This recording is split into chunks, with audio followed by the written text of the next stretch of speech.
Buletin Didik 26 Januari bersama saya Fazlah Harun. Assalamualaikum dan salam sejahtera. Satu lagi kluster COVID-19 institusi pendidikan direkodkan di Sabah semalam dengan 18 kes kumulatif terdiri daripada pelajar asrama Sekolah Menengah Kebangsaan Balong Tawau. Jurucakap COVID-19 Sabah, Datuk Masidi Manjun berkata, kes indeks adalah pelajar lelaki tingkatan 4 sekolah terbabit yang dikesan positif pada 21 Januari setelah bergejala sejak 19 Januari lalu. Datuk Masidi yang juga Menteri Kerajaan Tempatan dan Perumahan Sabah dalam satu kenyataan berkata, minggu lalu sahaja 5 kluster COVID-19 jenis institusi pendidikan direkodkan di Sabah iaitu kluster Pandan-Pandan di Putatan, kluster Jalan Pertukangan Sandakan serta kluster Puri Ranau dan kluster Bypass Kologon di Ranau. Manakala di Tambunan membabitkan kluster Jalan Kepayan Lama. Sabah merekodkan 314 kes baru COVID-19 setakat semalam menjadikan jumlah kumulatif 246,077 kes diikuti 3 kes kematian. 177 pesakit sembuh menjadikan jumlah kumulatif 238,187 orang sembuh manakala 690 pesakit sedang menerima rawatan. Dikelilingi rakan dan masyarakat berbangsa Melayu membuatkan seorang graduan berbangsa Cina berminat mendalami ilmu pendidikan Islam. Lebih mengagumkan apabila beliau menerima ijazah Doktor Falsafah PhD dalam bidang pendidikan Islam pada hari pembukaan Majlis Convocation Universiti Sultan Zainal Abidin Yunizah di Dewan Al-Muktafi Billah Shah, kampus Gong Badak baru-baru ini. Dibesarkan dalam komuniti Melayu, Datuk Dr. Ang Johnson, 55 tahun, sentiasa berkomunikasi menggunakan bahasa kebangsaan dan dari situ beliau mula meminati adat Melayu termasuk mempelajari pendidikan Islam. Minatnya dalam mendalami pendidikan Islam terserlah sejak kecil apabila beliau mengambil mata pelajaran itu ketika peperiksaan Sijil Pelajaran Malaysia SPM. Fasih bertutur menggunakan bahasa Melayu, kini beliau mengajar bahasa Melayu di Sekolah Menengah Kebangsaan Badak Pacuk, Kelantan. Dalam pada itu, beliau meluahkan kebanggaan apabila berjaya memenuhi amanat mendiang ibunya yang memintanya menyambung pengajian sehingga ke peringkat PhD. Mendepani fasa endemik, Universiti Teknologi Mara UiTM merancang strategi yang lebih realistik dan bermakna selari dengan visi UiTM untuk menjadi universiti terkenal antarabangsa atau Globally Renowned University GRU 2025. UiTM perlu melonjakkan kompetensi global institusi dengan mempamerkan peningkatan kemahiran daya saing dan nilai yang tinggi. Dalam program amanat Naib Chancellor hari ini, Profesor Dr. Rozia Muhammad Janur menegaskan, melalui perancangan strategik UiTM 2025, universiti itu merangka 5 strategi yang perlu dilaksanakan bersama-sama di setiap peringkat. Antaranya memantapkan sistem komunikasi dan melonjakkan transformasi yang menggerakkan sinergi seluruh warga dan jentera. Dunia pendidikan masa kini semakin sengit dan berubah mengikut perkembangan semasa. Lebih-lebih lagi dengan senario ekonomi yang semakin mencabar dan kemajuan teknologi yang semakin pesat. UiTM perlu lebih agresif dan proaktif untuk terus memantapkan kolaborasi jaringan global. Ini sejajar dengan strategi sejahtera IPT iaitu memperkasakan agenda pendigitalan dan memantapkan jaringan kolaborasi strategik. Selain itu, UiTM perlu memacu perubahan minda yang percaya kepada kemampuan dan kejayaan diri dalam meningkatkan kualiti dan produktiviti. Di samping itu, graduan perlu lebih inovatif, berfikiran kognitif aras tinggi, berupaya berkomunikasi dengan jelas, celik teknologi serta mampu menghayati nilai-nilai murni dan berupaya memberi sumbangan kepada masyarakat, negara dan seterusnya dunia. Sebagai pelajar, anda harus lebih berupaya dan berani melibatkan diri dalam interaksi yang terbuka serta memahami dan menghargai pandangan yang berbeza. Contohnya menjadi lebih peka terhadap sesuatu isu sama ada tempatan atau global dan berupaya menyumbang kepada penyelesaiannya. Pada masa yang sama, anda perlu lebih proaktif, reaktif dan proaktif pada perubahan sekeliling kerana ini adalah sebahagian daripada pembelajaran berterusan yang memerlukan seseorang membuat perubahan yang progresif. Bagi mencapai matlamat GRU 2025, UiTM perlu mewujudkan satu jaringan ekosistem yang saling berhubung, merangkumi akademia, penyelidikan, tadbir urus dan perbelanjaan yang tangkas. Bagi memberi motivasi serta pendedahan kepada pelajar dan ibu bapa, Jabatan Pendidikan Negeri JPN Johor menganjurkan webinar keibubapaan dan hala tuju pendidikan. Program yang diadakan secara dalam talian itu merupakan kerjasama antara Yayasan Pelajaran MARA dan College University Politek MARA Kuala Lumpur. Menurut Ketua Pegawai Eksekutif Yayasan Pelajaran MARA, Muhammad Amran Muhammad Arifin, program itu diadakan bersesuaian dengan penjadualan semula di peringkat universiti dalam pelbagai bidang. Parenting ataupun webinar keibubapaan ini kita telah pun laksanakan, ya.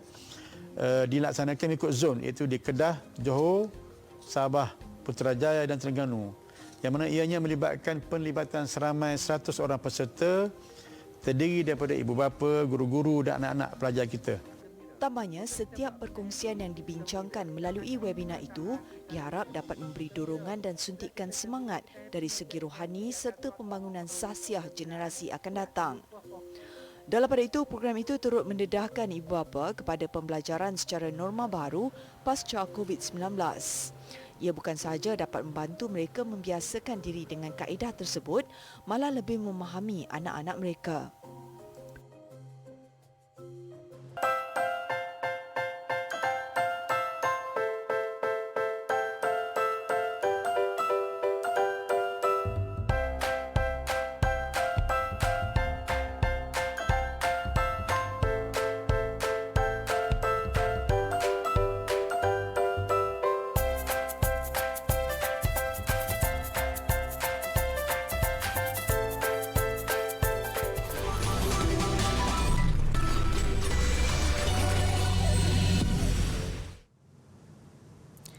(11,119,363) individu atau 47.5% daripada populasi dewasa di negara ini telah menerima dos penggalak vaksin COVID-19 setakat jam 11.59 malam semalam.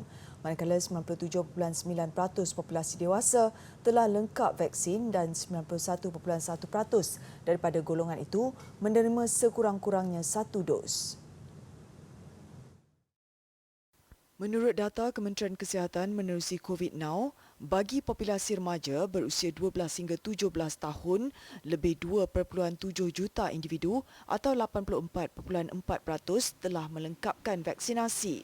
Statistik harian menunjukkan sebanyak 213,226 dos vaksin telah diberikan semalam, melibatkan 2,169 dos pertama, 2,680 dos lengkap dan 208,377 dos penggalak. Sementara itu, Ketua Pengarah Kesihatan Tan Sri Dr. Nur Hisham Abdullah menerusi hantaran di Facebook rasminya memaklumkan kadar kebolehjangkitan COVID-19 atau RT seluruh negara setakat semalam adalah 1.09. Negeri Sembilan mencatat nilai RT tertinggi iaitu 1.13, diikuti Johor 1.1, Kedah 1.09, Kuala Lumpur 1.07, Selangor 1.05, manakala Pulau Pinang dan Melaka masing-masing 1.03 dan Sabah 1.01 dan Kelantan 1.0.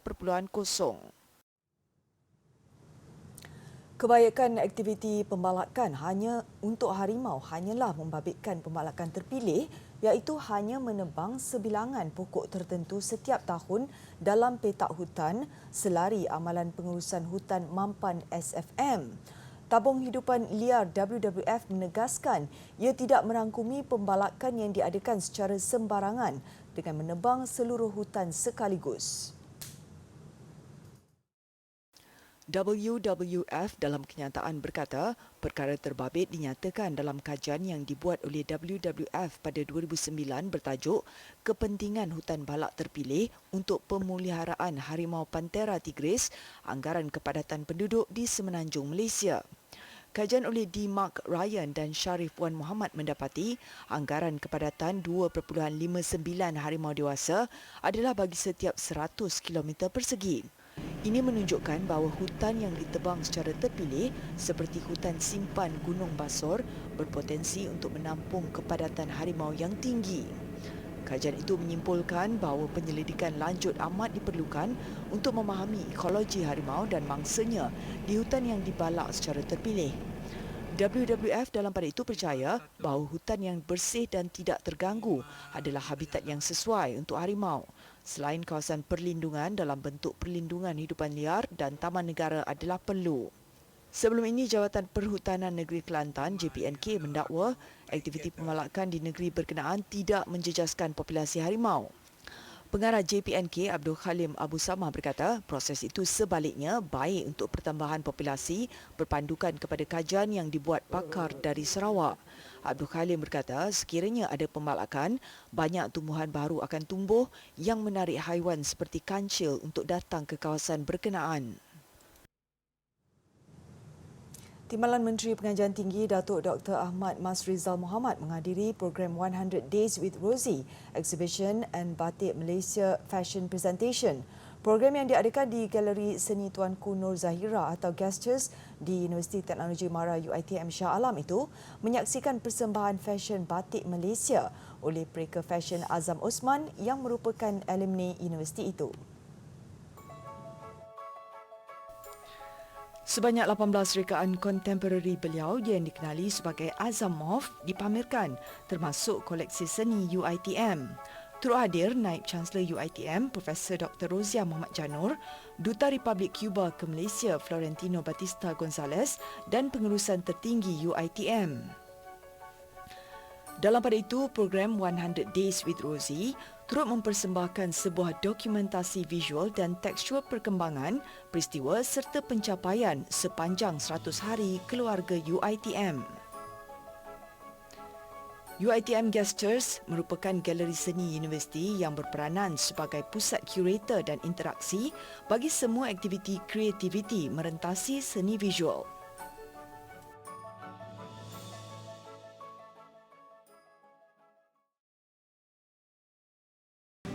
Oh, angkasawan kita telah terkeluar dari kapal angkasanya dan sedang berlingkar-lingkar. Saya tak dapat nak tolak dia dan dia sendiri pun tak dapat nak tolak diri dia. Kenapa? Kerana keadaan di angkasa sendiri yang tidak ada udara, bermakna tidak ada geseran. Jadi sebab itulah mereka memerlukan pack khas untuk membantu pergerakan mereka dengan menujah gas nitrogen. Apapun, adakah anda tertanya kenapa saya tak boleh sentuh angkasawan kita? Ini kerana ini cumalah satu imej maya bagi satu objek yang sebenar yang berada di bawah sana. Imej maya berbeza dengan imej nyata. Imej maya adalah imej yang tidak boleh ditangkap atas skrin berbanding dengan imej nyata seperti kita lihat di pawagam. Okey, jom kita perhatikan objek sebenar di bawah sana.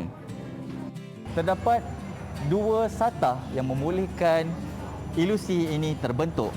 Satu ialah satu catah condong yang berada di dalam ruangan ini, manakala satu lagi satah melengkung yang berada di atasnya. Cahaya yang terpantul dari objek di bawah sana akan naik ke atas dan akan dipantulkan semua ke bawah oleh satah melengkung.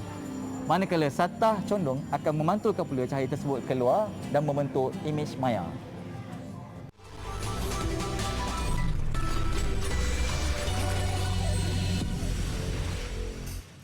Bukan sesuatu yang mudah menceburi bidang yang jauh bertentangan dengan apa yang dipelajari. Namun berbekalkan kegigihan dan minat, segalanya bukan mustahil untuk digapai. Itu yang dilalui Amir Faiz Roslan, seorang jurugambar yang sememangnya bermula dengan kosong sehinggalah mampu memiliki syarikat perniagaan sendiri. Menariknya mengenai Amir Faiz Roslan, ibunya sendiri pada asalnya tidak memberi galakan dia menceburi kerjaya selaku jurugambar. Ditambah pula dengan kehidupan Faiz bukanlah daripada keluarga yang berada, sekaligus membatasi keinginan untuk membeli kamera sendiri. Namun itu bukanlah alasan buatnya untuk tidak meneruskan minat bergelar jurugambar dengan gigih menimba ilmu fotografi. Dulu orang cakap mungkin fotografer ni tak ada future lah, cameraman, sebab you kena ada kerja tetap, ada HPF, ada so-so kan. Nowadays benda tu dah memang berubah. Banyak pun orang ceburi bidang ni. Cuma at least you kena buat dengan passion dan you kena minat satu benda tu, baru dia boleh pergi jauh lah.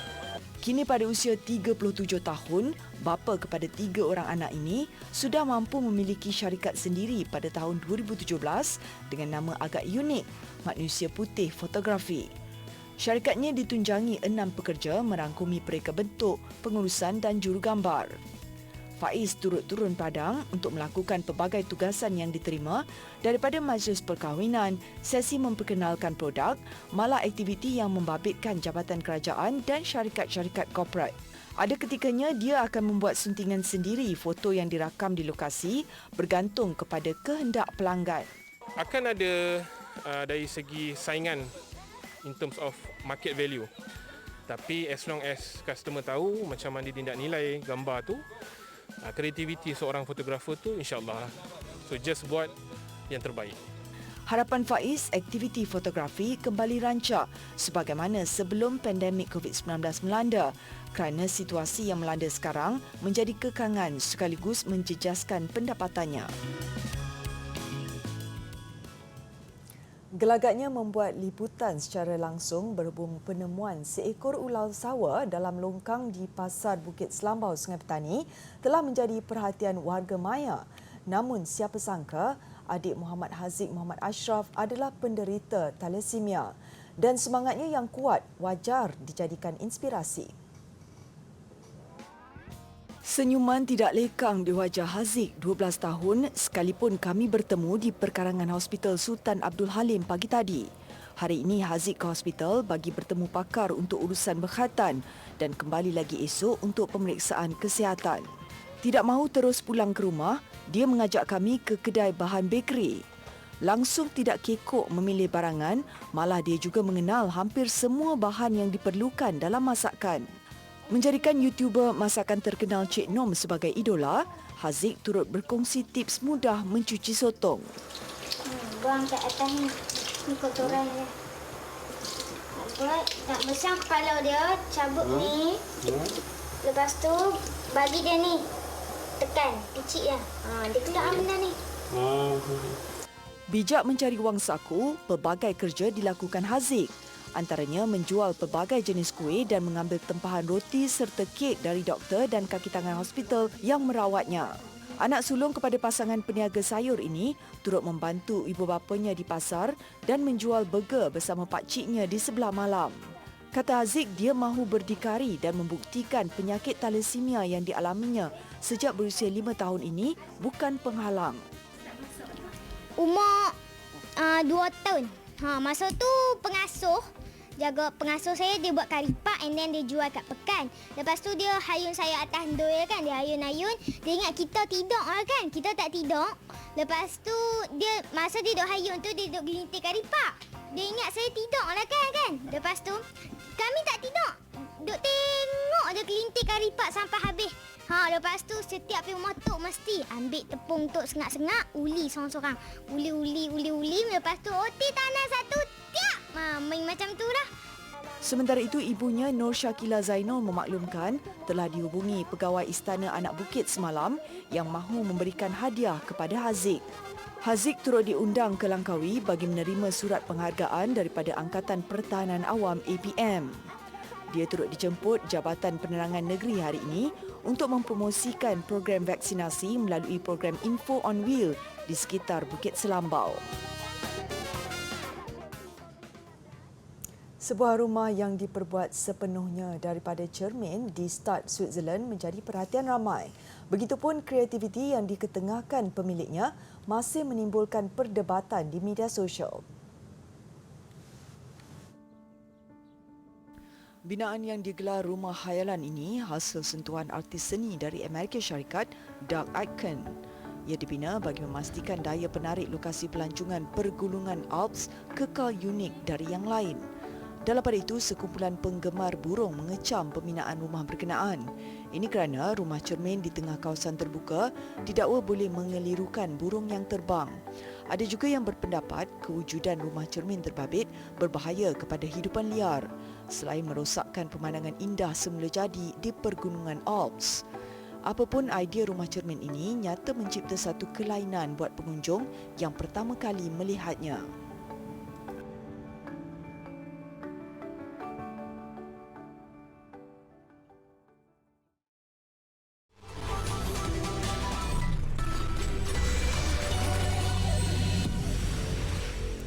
Sukan, selepas Lee Zijia berjaya melembutkan hati Persatuan Badminton Malaysia BAM yang menyaksikan dia bakal bergelar pemain profesional, giliran pemain wanita Goh Jin Wei mengemukakan rayuan agar penggantungan 2 tahun terhadapnya ditarik balik. Pastinya bekas juara remaja dunia itu turut berharap budi bicara BAM untuk kembali beraksi sebagai pemain profesional. Goh Jin Wei sebagaimana Zijia turut dikenakan hukuman larangan bertanding oleh BAM selama 2 tahun berkuat kuasa 31 Oktober 2021. Menghantar rayuannya semalam, bekas juara perseorangan wanita remaja dunia 2015 dan 2018 itu menaruh harapan tinggi ia dapat diselesaikan secepat mungkin. Jin Wei mengumumkan persaraan September tahun lalu dan meninggalkan kem kebangsaan akibat masalah kesihatan yang dialami. Namun kemunculannya menandatangani kontrak selaku pemain profesional Kelab Raket Kuala Lumpur KLRC awal bulan ini menyebabkannya dikenakan tindakan oleh BAM. Jin Wei bagaikan mangsa keadaan kerana isu dirinya berada di antara kemelut Zijia dan BAM. Apapun kesudahannya, ramai yang mengharapkan kebijaksanaan BAM membuat keputusan bijak demi masa depan pemain berbakat seperti Jin Wei tidak berkubur begitu sahaja. Ini pula persiapan juara Liga Super Johor Darul Takzim JDT menghadapi musim baru Liga Malaysia dan saingan Liga Juara-Juara Asia ACL. Aksi sulung latihan pramusim JDT di Dubai menentang klub Slovakia MSK Zelena menyaksikan kedua-dua pasukan sama handal apabila terikat 2-2. Berlangsung di Stadium Al-Hamriyah, JDT membuka jaringan seawal minit pertama menerusi pemenang kasut emas Liga Malaysia musim lalu Bergson Da Silva. Jaringan itu kekal sehingga tamat babak pertama. Selepas rehat, pengendali JDT Benjamin Mora menukar ke semua 11 pemain. Ia jelas menjejaskan momentum JDT membolehkan MSK Zelena menyamakan kedudukan menerusi Timothy Jambor pada minit ke-61. Selang 2 minit kemudian, JDT kembali di depan apabila tonggak import baru dari Malay, Musa Sribe menjaringkan gol sulungnya bersama skuad Harimau Selatan. Namun kelekaan JDT pada penghujung aksi membuka ruang buat Zelena menyamakan kedudukan menerusi Javorcek 2 minit sebelum whistle penamat. JDT berjadual menentang kelab Latvia Riga FC Sabtu ini sebelum berdepan dua kelab Rusia Rodina Moskow dan Spartak Moskow pada 2 dan 5 Februari ini. Visual time-lapse lokasi temasya Olimpik musim sejuk di Beijing, China mengakhiri buletin didik. Saya Fazlania Harun, salam hormat dan Assalamualaikum.